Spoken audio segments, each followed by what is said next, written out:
The title of this book is Ben and Emma's Big Hit. It's by Gavin Newsom with Ruby Shamir, illustrated by Alexandra Thompson. When Ben walked up to home plate to bat, he saw everything. He saw the diamond-shaped field. He saw the dome of the pitcher's mound. He saw the curve of the ball as it hit the player's hands. All those shapes told a story to Ben, a story about playing the very best game of baseball he could. But there were other shapes that didn't make as much sense to Ben. When he looked at a book, he knew there was a story in it too, but he had a hard time figuring it out because he had dyslexia. That's why Miss Kim coached him in reading. Just like Ben's Little League coach trained his team in baseball, Miss Kim trained her team of students in reading by connecting letters to their sounds.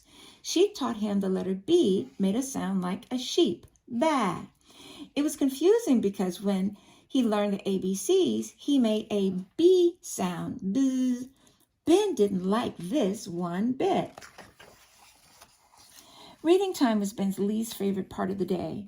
It seemed so easy for everyone else, like Emma, the star pitcher of his baseball team, who was in his reading group. She always walked around with the biggest, fattest chapter books. Ben had trouble with even the shortest words. On the ball field, everything seemed to click into place for Ben, and he felt cool and calm. But when it was time for reading groups, he felt very different. His belly ached, and he started to sweat. It felt like going up against the hardest team in the league every day. The reading group started with an alphabet drill. When they got to the letter B, Miss Kim held up a picture of a bat. Ben smiled for a moment. "What are you thinking about, Ben?" Miss Kim asked. "A home run," Ben said. "The bat reminded me."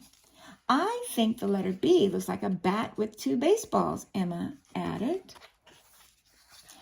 They finished the alphabet, and then Miss Kim started putting letters together into words for Ben and Emma to practice reading.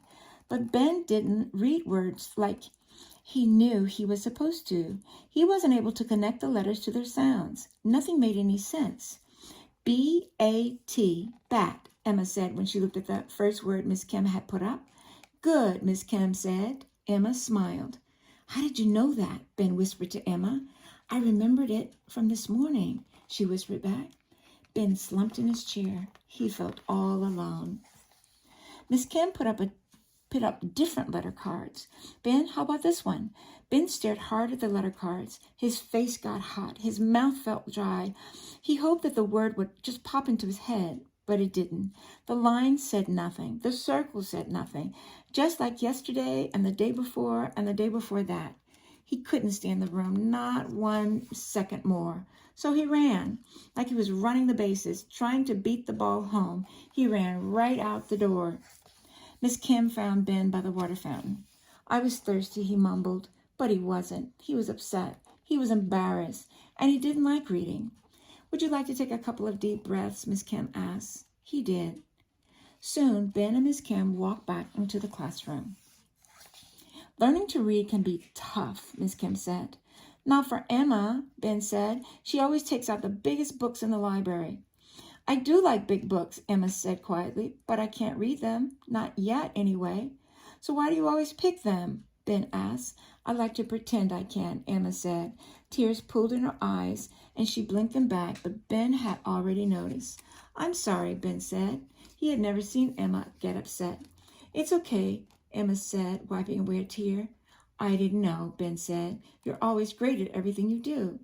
"So are you, Ben," Emma said. "You hit home runs almost every game."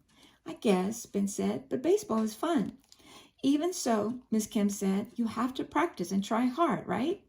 Ben nodded. "When you practice reading, you show yourself every day how hard you can try," Miss Kim said. Miss Kim taught Ben and Emma to sound out letters to read the word hit. "When I was a kid, I never once got a hit," Miss Kim said. "Really?" Ben and Emma couldn't believe it. "Never," Miss Kim said. "I loved baseball, but reading came easier to me than hitting ever did."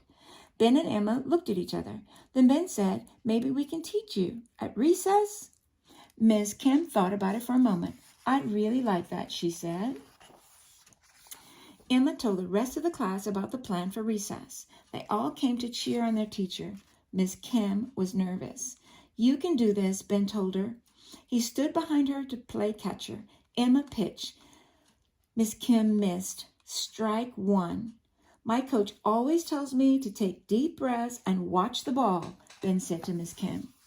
Okay, I got it. I'm ready for another one, Miss Kim called to Emma. Emma threw another pitch. And again, Miss Kim missed. Strike two. This is really hard, Miss Kim said. You told me, show yourself how hard you can try, Ben said. Miss Kim smiled. You're right, she said. Ben showed Miss Kim every step he took when he hit a home run. Miss Kim practiced a few times. Ready? Emma asked. Sure am, Miss Kim called back. Clutching her back, Miss Kim watched as the ball flew toward her. She swung and crack! The bat made contact with the ball. It didn't go very far, but Miss Kim had hit the ball. You did it, Ben and Emma yelled. I did. I can't believe it, Miss Kim said. What a relief. My stomach was in knots. I know all about that feeling, Ben said. Ben and Emma's classmates flooded the field, high-fiving and cheering. As Ben took in the scene, he saw all the same familiar shapes he knew so well. But he also saw another story unfold. The story of someone who tried really hard and found her own way to learn something new. You never gave up, Miss Kim, Ben said. You didn't let me, Coach. And Ben knew he'd never let himself give up either. He would get help from his team. Even if learning to read was hard, he'd keep on trying every day. The end.